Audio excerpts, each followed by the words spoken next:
Hi everybody, I'm Dave Baker. I'm here with Dr. Brian Dixon and hopefully dinner later to talk to you guys a little bit about human nutrition and how our InCelligence technology here at USANA kind of fits in to the history of human nutrition and the basics. What do we have here on the table? You're right, we have a good healthy dinner. Yeah. I'd just like to take a second and get back to the basics of nutrition. I think we overlook the key basics before we get into really the science behind the InCelligence technology that USANA now owns and claims. So I like to think of nutrition in now 4 aspects. I used to say 3 before InCelligence, but those 4 aspects for me are essential micro and macronutrients. Number 2 is antioxidant protection. Number 3 is something I call additional nutritional support. And now there's this new dogma in human nutrition InCelligence technology. The macronutrients, those tend to be the calories that we count. So you can have your carbohydrates, right, your healthy grains, potato, not necessarily healthy, but a great source of carbohydrates. You've got your proteins, right, healthy salmon, chicken. You can even claim yogurt as a healthy source of protein. And then of course our healthy fats, our essential fatty acids, some of the healthy fats in coconut oil. So that's really what we need on a macronutrient side, okay? So we'll use those for calories, but then we'll also use them to help build certain components inside of our cells. Now, over on this side of the table, we have the so-called micronutrient foods, our fruits and vegetables. These are referred to as the micronutrient foods because this is where we tend to get all of our vitamins and minerals, right? These healthy, bright-colored fruits and vegetables. So we need this at our core to sustain life. So how do we get from where we are there, macro and micro, to antioxidants? I mean, we know a little bit about like maybe vitamin C, but what else on the table kind of represents that in our diet? The earliest antioxidants actually date back to vitamin C. I mean, the earliest sailors were really the first nutritional scientists. It was the British that figured out if you could give them these so-called acid fruits, right? Think about like oranges, grapefruits, limes, lemons, how sour they are. Well, they actually contain a bunch of vitamin C. So these early sailors figured out that they needed to get vitamin C, but they didn't really know what was going on. So fast forward a couple hundred years, scientists dig into it and they find out that vitamin C is essential for the production of collagen, right? So that's why gums bleed, it's why you lose your teeth, you can bleed easy. But then going on and studying the aspects of vitamin C even further, they found out it's an amazing antioxidant. So just the simple act of living and breathing produces a ton of free radicals. And so if we don't get these antioxidants, and especially these vitamin antioxidants from our diet, it can cause huge problems and compromise health over time. So what about number 3, this additional nutritional support? I mean, it's like, what else do I need to get? So this additional nutritional support, it kind of falls outside of what we were talking about with essential vitamins and minerals, outside of antioxidant protection. But an example I like to talk about is lutein and zeaxanthin, these compounds that can be found in these brightly colored fruits and vegetables. What I mean by this additional nutritional support is lutein and zeaxanthin specifically get deposited in the eye. And you can think of these as being kind of like sunglasses and protection for the inside of our eye. So if we don't get lutein or zeaxanthin from the diet, we're not going to die from a disease of nutritional deficiency, but we gain an additional health benefit. Nutritional science is really honing in on the dosages we need to gain those additional health benefits.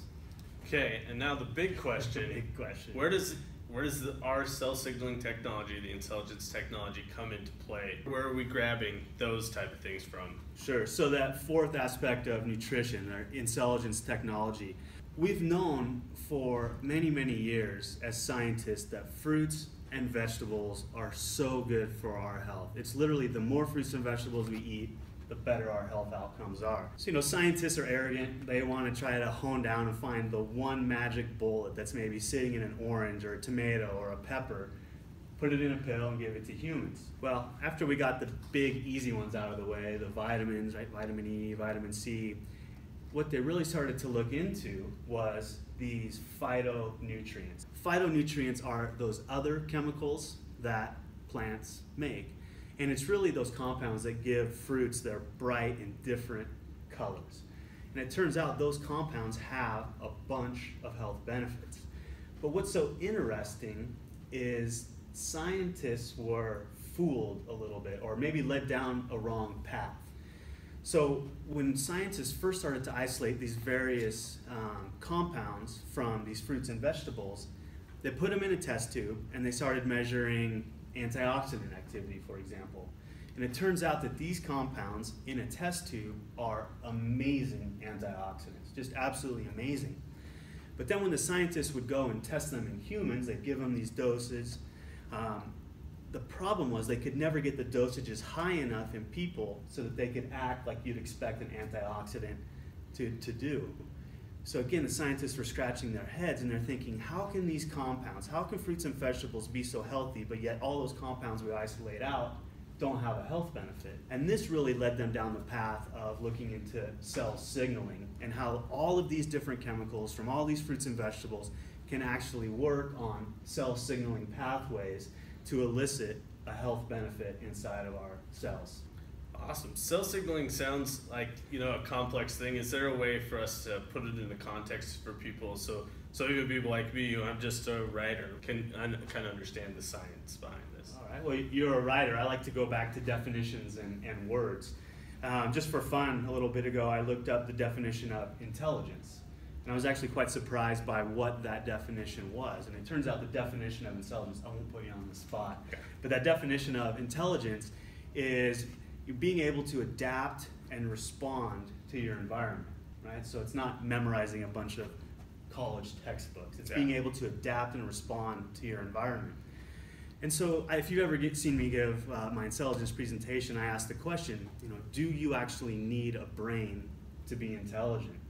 And when you start looking around nature and you start looking at everything from single cell organisms all the way up to us, right? You can see these cells, right? And then not as complex organisms reacting and responding to their environment. So the answer is no, you don't need a brain to be intelligent. And the reason that single cell organisms, simple organisms like insects or worms, up to mammals, right, rats, mice, us, can actually be intelligent is because our cells are equipped with the ability to sense and respond to their environment. And the way that they do that is through cell signaling. Can we just go back and clarify one thing? How do antioxidants, regular antioxidants, and InCelligence nutrients work differently when they enter into my body? When they work different? Yeah. So maybe we'll go back to that analogy of the scientists kind of teasing out the different compounds from these fruits and vegetables and putting them in that test tube. So when they put them in that test tube, like I mentioned, they were expected to work like antioxidants. It's great antioxidant properties. So then they would take those compounds and they'd give them to you or me and then try to measure that same activity. But what they found is that concentration of those nutrients were not getting high enough in the blood to possibly be working like these traditional vitamin antioxidants. So the scientists are scratching their head and they're thinking, well, there must be something different going on.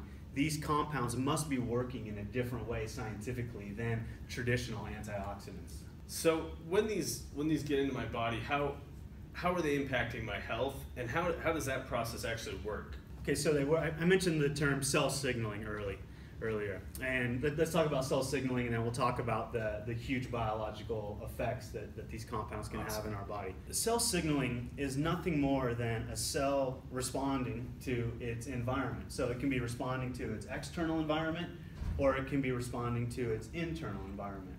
Right? So what's going to happen is you're going to have some sort of sensing compound, right, or sensing molecule inside of the cell. The scientific term is a receptor.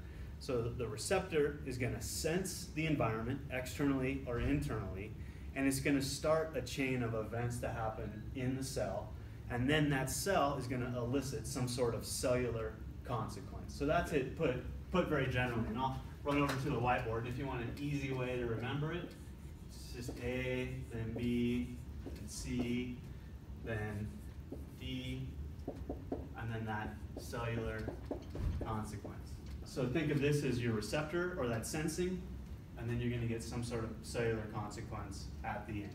So then your other question is, how are these then beneficial for our health? What's so amazing about these nutrients is they can turn on cell signaling pathways, right, to try to optimize our cellular function. Sensing occurs, right, so your nutrient will bind here. It's almost, think of it as molecular targeting of a nutrient. The consequences can be things like supporting a healthy immune system. It can be like turning on our body's natural detoxification pathways. Our bodies are also equipped with its own antioxidants. That's how important antioxidant protection is to our overall body.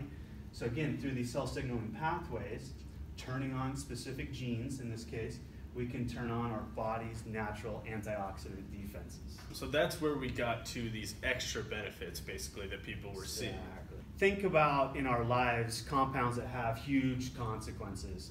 Or think about a woman taking birth control pills. Again, very small quantities of compounds can have these huge physiological consequences. I mean, you can completely remodel a woman's reproductive cycle. So small amounts of these compounds can have huge consequences inside of the cell. I'm really glad that you guys figured all this out and put it in, Cell Essentials and our other InCelligence products so that we can maybe not have to eat 30,000 bell peppers, although they're very good. So next we started gathering some questions from Facebook, some of our social media sites. You guys, the viewers and followers, sent some questions in that we think maybe you can answer for us. I'll do my best. Okay. So the first one is InCelligence an ingredient? The answer is no. InCelligence is not a single ingredient. I like to think of it as technology, and that's why you usually hear us talking about InCelligence technology. And that technology comes back to that cell signaling that we're talking about. There are hundreds, if not thousands, of different cell signaling pathways inside of each and every one of our cells. And the different chemicals or phytonutrients inside of these fruits and vegetables are going to act and behave in different ways inside of our bodies to turn on these various, or turn off these various cell signaling pathways. So no, InCelligence is not an individual ingredient, but it's USANA utilizing a number of ingredients to elicit the health benefits that we want. Okay, so question number 2. How is InCelligence a different approach to supplement design? I'd like to think of it as intelligent supplement design or smart supplement design. So what the scientists are doing here at USANA is diving into the scientific literature. They're looking at what are the compounds that we can use to molecularly target different aspects inside of these different cell signaling pathways to elicit the effect that we want. So for example, if we want to help support cardiovascular health, we'll choose a certain set of compounds that are coming from these fruits and vegetables. If we want to support our immune system, we'll choose a different set from these fruits and vegetables. If we want to turn on detoxification pathways or that antioxidant response we were talking about, we'll choose different ingredients. It's really a smart way to design a supplement to elicit a specific effect we want inside of a cell. How many pathways are there? There are literally hundreds, if not thousands, of different cell signaling pathways inside of each and every cell inside of our bodies. So if you think about this, as scientists begin to learn more about these compounds, specifically where they're working inside of the cell, what pathways they're actually working on, we're going to just be able to design even smarter and smarter supplements in the future. Question 3. InCelligence uses specific combination of nutrients to activate healthy processes in my body. Does that mean InCelligence is all that I need now? The answer is absolutely no. So it comes back to those 4 points of nutrition. We actually need all of them to be working together for our cells to function optimally. Well, let's think about our detoxification pathways or those antioxidant pathways. At the core of those enzymes, right, that these cell signaling pathways are turning on are going to be certain vitamins and minerals that are going to help those processes go on. So you could take all the InCelligence technology you wanted, but if you're not going to get those vitamins and minerals to be placed inside of those enzymes so they can do their job, it's like you've done nothing. So again, we need to utilize all of those vitamins and minerals we're getting from those micronutrient foods or a high quality nutritional supplement in addition to all of those other aspects of nutrition, including InCelligence technology. Cool, so I can still keep taking all of my favorite products. You absolutely should continue to keep taking all of your products. Awesome. Okay, so it sounds like my body's pretty good at doing a lot of this stuff. If it's naturally doing these processes that InCelligence targets, why do I need to activate them with the nutrients? It's a very good question, whoever asked that question. So yeah, our cells, they have these cell signaling pathways going on in there. We know that nutrients can target them. But why do we even need to do that in the first place? These pathways can become tired over time. For example, my background is in the aging process. So as we get older, we know that these cell signaling pathways don't work as well or as efficiently as they used to in the past, right? When we were younger and living our healthiest.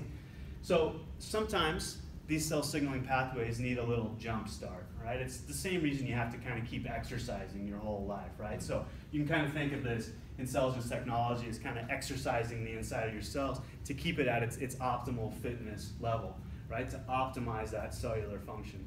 It's awesome. I'm glad that they're doing a lot of exercising, because I'm trying my best to keep up too. Why isn't InCelligence technology used in all of our products? Well, it's, again, a very good question, and if this is so revolutionary and cutting edge, all the products should have this technology, right? But that's not human nutrition, right? We need those macronutrients. We need those micronutrients. So if you can think about back to my 4 core nutritional philosophies: essential micro and macronutrients, antioxidant protection, additional nutritional support, and InCelligence technology, they all have to work together. So when you're going to look at USANA's product line, you might see a product that just has one of those. Maybe it's just essential vitamins or minerals. Or maybe it's going to have 2 of the 4. Or it could even have 3 of the 4, or 4 of the 4, or only InCelligence technology. So as nutritional science continues to advance, as we make new discoveries in nutritional science, that's how we're going to design our products. So as we learn more about the compounds and the specific cell signaling pathways they target, you can bet we're going to be designing products to fulfill that need. But as other discoveries are made around maybe additional nutritional support, optimizing, maximizing dosages, we're going to design our products around those discoveries. So it's really what the science is going to tell us is going to dictate how we're going to design our supplements. And InCelligence is obviously a technology you're going to see quite a bit of, but it's not going to be the only thing.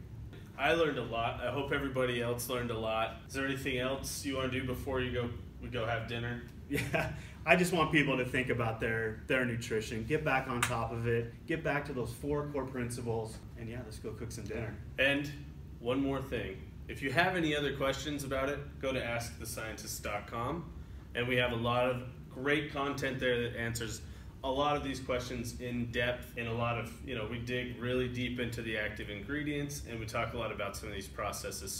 So there'll be a link below the video, hit that, and then you should be able to learn. To learn even more. Learn even more. Yeah. Thanks, Dave. Thanks, everybody.